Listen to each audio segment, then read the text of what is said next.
السلام علیکم ورحمۃ اللہ۔ ان الحمد للہ والصلاة والسلام علی رسول اللہ۔ دنیا کا سب سے ظالم حکمران اور اس کا انجام دیکھیے ان آیات میں۔ آئیے چلتے ہیں ترجمے کی جانب۔ اعوذ باللہ من الشیطان الرجیم، بسم اللہ الرحمن الرحیم۔ وجاء فرعون ومن قبله والمؤتفقات بالخاطئة وجاء فرعون اور جاء آیا فرعون۔ اب اس کو آخری لفظ کے ساتھ ملا کے پڑھتے ہیں، بالخاطئة بی ساتھ، الخاطئة گناہ جرم، وجاء فرعون اور آیا فرعون، بالخاطئة گناہ کے ساتھ، جرم کے ساتھ، یعنی فرعون نے جرم کا ارتکاب کیا، گناہ کا ارتکاب کیا۔ اب ترجمہ یوں کریں گے، وجاء فرعون اور ارتکاب کیا فرعون نے، ومن قبلہ اور من جو قبل پہلے ہو اس کے، ومن قبلہ اور جو پہلے تھے اس سے، والمؤتفقات مؤتفقات جمع ہے، اس کا واحد ہے مؤتفقتن، جس کے معنی ہے الٹی ہوئی، مراد اس سے الٹی ہوئی بستیاں ہیں، والمؤتفقات اور الٹی ہوئی بستیوں نے کس بات کا ارتکاب کیا، بالخاطئة بی کا، الخاطئة گناہ، بالخاطئة گناہ کا، وجاء فرعون ومن قبله والمؤتفقات بالخاطئة اور فرعون اور اس سے پہلے والے لوگوں اور الٹی ہوئی بستیوں نے گناہ کا ارتکاب کیا۔ فعصوا رسول ربهم فأخذهم أخذة رابية۔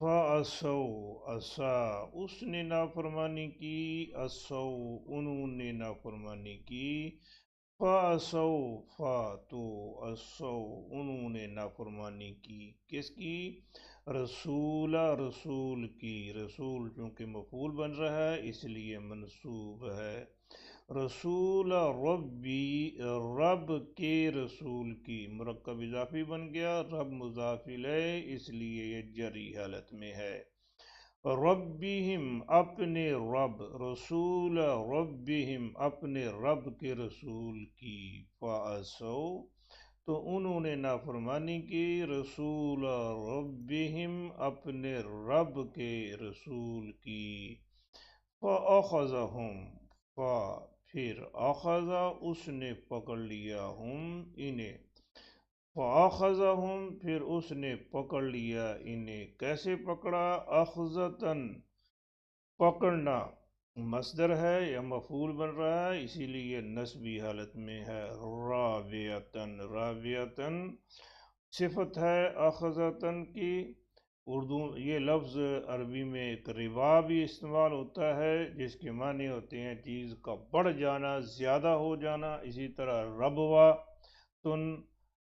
ربوتن یعنی ٹیلے کو کہتے ہیں، اونچی جگہ کو، بڑی ہوئی جگہ کو، مراد اس سے سخت برا، اخذت رابعتن سخت قسم کا پکڑنا، بری طرح پکڑنا، فعصوا رسول ربهم فأخذهم أخذة رابية تو انہوں نے اپنے رب کے رسول کی نافرمانی کی تو اس نے انہیں بری طرح پکڑ لیا۔ دنیا کا ظالم ترین حکمران فرعون، ذرا نقشے پہ دیکھیے، یہ پاکستان ہے اور پاکستان سے مغرب کی طرف جائیں تو یہ سعودی عرب، سعودی عرب کے پار مصر کا علاقہ ہے، یہاں کا ظالم حکمران فرعون، اللہ تبارک و تعالیٰ نے اس کی طرف سیدنا موسیٰ علیہ السلام کو پیغمبر مبعوث فرمایا، موسیٰ علیہ السلام نے فرعون کو دعوت دی، اسلام کی دعوت دی، فرعون نے ٹھکرا دیا۔ فرعون بنی اسرائیل پر بہت زیادہ ظلم کرتا ہے۔ بنی اسرائیل کون ہے؟ جب یہ علاقہ ہے اردن کا علاقہ ہے، یہ شام کا علاقہ، اور یہ فلسطین ہے، یہ جب سیدنا یوسف علیہ السلام کے بھائیوں نے یوسف علیہ السلام کو کنویں میں پھینکا، تو پھر یوسف علیہ السلام کو شام سے آنے والا ایک قافلہ مصر میں لے آیا، اور پھر یہاں مصر میں یونس علیہ السلام عزیز مصر کے گھر پرورش پاتے رہے، پھر جیل بند کی، صعوبتیں بھی برداشت کی، اور پھر اقتدار میں بھی آ گئے۔ جب اقتدار میں آئے تو اس کے بعد سیدنا یوسف علیہ السلام کے والد سیدنا یعقوب علیہ السلام اور ان کے بھائی بھی مصر میں آ گئے۔ یعقوب علیہ السلام کے 12 بیٹے تھے، اور ان سے آگے ان کے 12 قبیلے اور خاندان بنے۔ ان کو کہتے ہیں بنی اسرائیل۔ بنی اصل میں بنین ہے، بیٹے، اور اسرائیل یعقوب علیہ السلام کا لقب ہے، یعنی یعقوب علیہ السلام کی اولاد۔ فرعون بنی اسرائیل پر بہت زیادہ ظلم کرتا ہے، ان کے بیٹوں کو ذبح کر پیدا ہوتے ہی ذبح کر دیتا ہے، اور بچیوں کو زندہ چھوڑ دیتا ہے۔ موسیٰ علیہ السلام نے فرعون سے بڑا کہا کہ بنی اسرائیل کو آزاد کر دے، چھوڑ دے، میں ان کو لے کر واپس شام چلا جاتا ہوں۔ فرعون مانتا نہیں ہے۔ مصر میں طرح طرح کے عذاب آئے۔ جب بھی کوئی عذاب آتا، فرعون کہتا موسیٰ علیہ السلام سے اپنے رب سے دعا کریں، یہ عذاب ٹل جائے تو میں بنی اسرائیل کو آپ کے ساتھ بھیج دوں گا، لیکن فرعون بھیجتا نہیں تھا۔ بالآخر سیدنا موسیٰ علیہ السلام نے بنی اسرائیل کو اکٹھا کر کے اور مصر سے نکل جانے کا پروگرام بنایا۔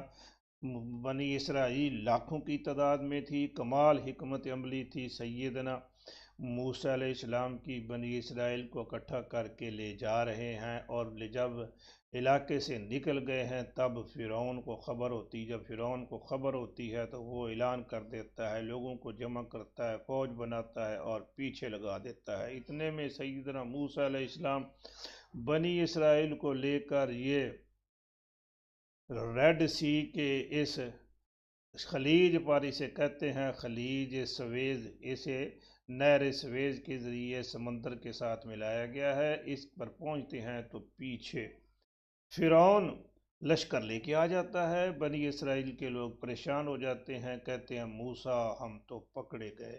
موسیٰ علیہ السلام کہتے ہیں نہیں، کلا ان معی ربی، کیا اعتقاد ہے موسیٰ علیہ السلام کا اپنے رب پر، کیسا مضبوط اعتماد۔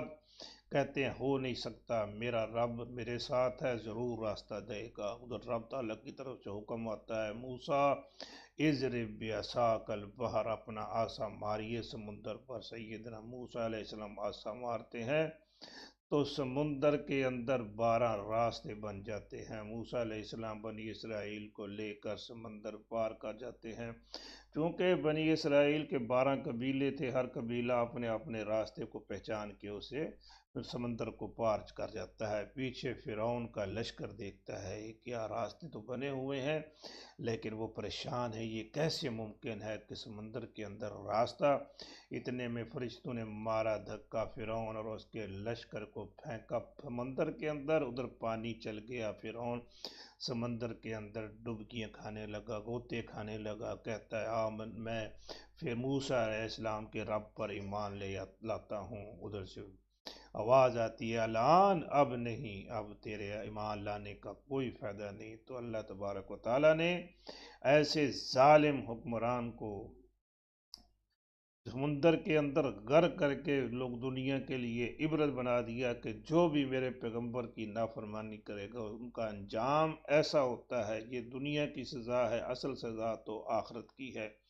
تو اللہ تبارک و تعالیٰ نے اس کی ڈیڈ باڈی، اس کی لاش کو بھی محفوظ کر کے دنیا کے لیے عبرت بنا دیا کہ یہ دیکھو، یہ جو اپنے آپ کو کہلاتا تھا انا ربکم الاعلی، کہ لوگوں میں ہوں تمہارا سب سے بڑا رب، اس ظالم کا یہ انجام ہے۔ تو میرے بھائی، انبیاء علیہ السلام کی مخالفت نہ کیجیے، اتباع کیجیے انبیاء علیہ السلام کی۔ دوسرا تھا المتفقات، الٹائی ہوئی بستیاں کون سی ہیں؟ وہ جہاں لفظ جمع کا استعمال ہوا ہے کہ یوں لگتا ہے کہ بہت ساری بستیاں الٹائی گئیں، ہو سکتا ہے بہت ساری ہوں، دنیا بہت بڑی ہے۔ ہمارے علم میں تو ایک بستی ہے، وہ ہے سیدنا لوط علیہ السلام کی بستی۔ جب سیدنا ابراہیم علیہ السلام عراق سے، یہ عراق ہے، عراق سے فلسطین آتے ہیں تو ان کے ساتھ ابراہیم علیہ السلام کی اہلیہ اور ان کے بھتیجے سیدنا لوط علیہ السلام ہیں۔ سیدنا لوط علیہ السلام ابراہیم علیہ السلام کے ساتھ عراق سے فلسطین پہنچتے ہیں، تو پھر اللہ تبارک و تعالیٰ سیدنا لوط علیہ السلام کو سڈوم قوم کی طرف پیغمبر مبعوث فرما دیتا ہے۔ سڈوم قوم کہاں ہے؟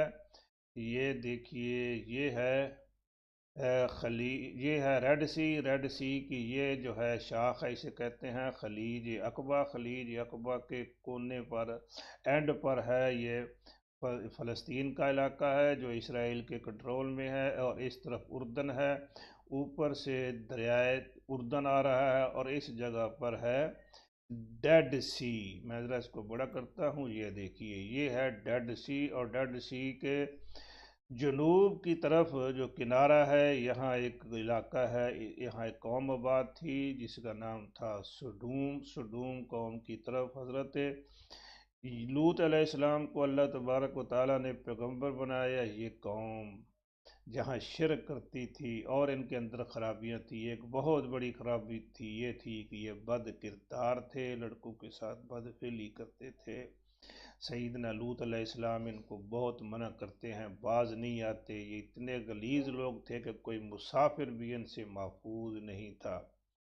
تو پھر اللہ تبارک و تعالیٰ نے اس قوم کی ہلاکت کا پروگرام بنایا، تو سیدنا لوط علیہ السلام کی طرف نوجوان لڑکوں کی شکل میں فرشتوں کو بھیجا۔ جب فرشتے سیدنا لوط علیہ السلام کے پاس آئے تو سیدنا لوط علیہ السلام کی بیوی مسلمان نہیں تھی، اس نے لوگوں کو بتا دیا کہ ہمارے گھر میں ایسے نوجوان آئے ہیں، تو لوگ دوڑے ہوئے آئے۔ سیدنا لوط علیہ السلام اپنی قوم سے کہتے ہیں کوئی حیا کرو، کیا تمہارے اندر کوئی شریف انسان نہیں ہے؟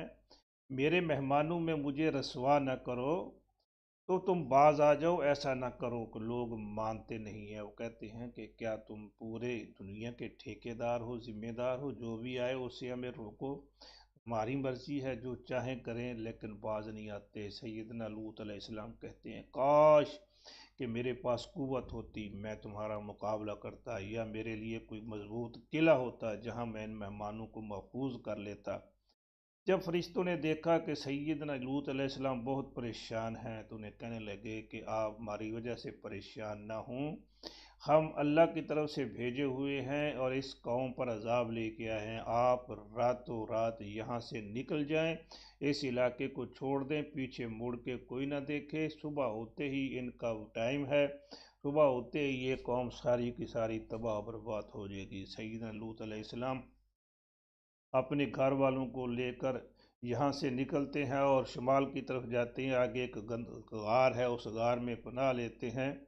تو جب واپس جا رہے ہیں تو ان سے کہا گیا تھا کہ پیچھے مڑ کے کسی نے نہیں دیکھنا، تو سیدنا لوط علیہ السلام کی بیوی چونکہ مسلمان نہیں تھی، اس نے جب دیکھا کہ پیچھے چیخو پکار شروع ہو گئی ہے، تو پیچھے مڑ کے دیکھتی ہے، ایک پتھر آ کے لگتا ہے اور وہیں وہ ڈھیر ہو جاتی ہے۔ سیدنا لوط علیہ السلام کے جانے کے بعد فرشتے اٹھاتے ہیں اس بستی کو، پہلے آسمان کے قریب لے جا کے الٹا کے پھینکتے ہیں۔ جب الٹا کے پھینکتے ہیں تو ساری بستی تباہ ہو جاتی ہے، اور یہ اس بستی کا عالم ہوتا ہے۔ تو آج کل اس بستی کی جو کھدائی ہو رہی ہے، اس قسم کے وہاں سے آثار ان کے ملتے ہیں، اور یہ ہے ان کی ڈیڈ باڈیاں، جہاں جہاں وہ پڑے تھے وہیں وہیں وہ پتھر بن گئے۔ جب اس کو الٹا کے پھینکا گیا تو پھر اس کے اوپر آسمان سے پتھروں کی بارش برسائے گی، اور پتھر بھی کیسے تھے؟ نوکیلے پتھر تھے، اور جن کے اندر گندک فاسفورس بھری ہوئی تھی، جہاں گرتا تھا وہاں آگ لگ جاتی تھی۔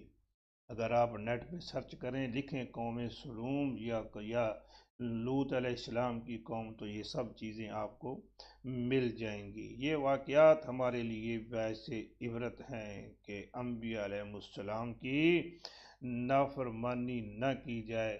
یہ اللہ تبارک و تعالی ہمیں ایسے واقعات بتا کے آگاہ کرتے ہیں کہ خبردار ہو جائیں۔ کتنی قومیں ہیں جنہوں نے انبیاء علیہ السلام کی نافرمانی کی تو ان کا یہ انجام ہوا۔ اصل میں تو یہ مکے والوں کو تنبیہ کی جا رہی ہے، تم باز آ جاؤ محمد رسول اللہ علیہ وسلم کی نافرمانی سے اور آخرت کا انکار کرنے سے رک جاؤ۔ ان لوگوں نے بھی آخرت کا انکار کیا تھا اور اپنے پیغمبروں کی نافرمانی کی تھی، تو یہ ان کا انجام ہوا۔ تو ویسے یہ قیامت تک کے لوگوں کے لیے یہ سے واقعات باعث عبرت ہیں کہ انبیاء علیہ السلام کی اطاعت کی جائے، فرما برداری کی جائے، زندگی ان کی اطاعت میں گزاری جائے۔ اگر ایسا نہ ہوا تو پھر اللہ کی طرف سے ایسا عذاب آ سکتا ہے۔ یہ تو دنیا کی سزا ہے، ابھی اصل سزا تو آخرت کی باقی ہے، جو ہمیشہ ہمیشہ کے لیے جہنم ہے۔ اللہ تبارک و تعالی ہم سب کو توفیق عطا فرمائے کہ ہم اپنی زندگیاں قرآن و سنت کے مطابق گزاریں، اور اسی پر اللہ تبارک و تعالی ہمارا خاتمہ کر دے اور ہمیں جہنم کے عذاب سے بچا لے، دنیا کے عذابوں سے بھی ہم سب کو محفوظ رکھے، اور اس کے بعد اللہ الرحمن اپنے رحمت سے، اپنے فضل و کرم سے جنت عطا کر دے۔ وما توفیقی الا باللہ، والسلام۔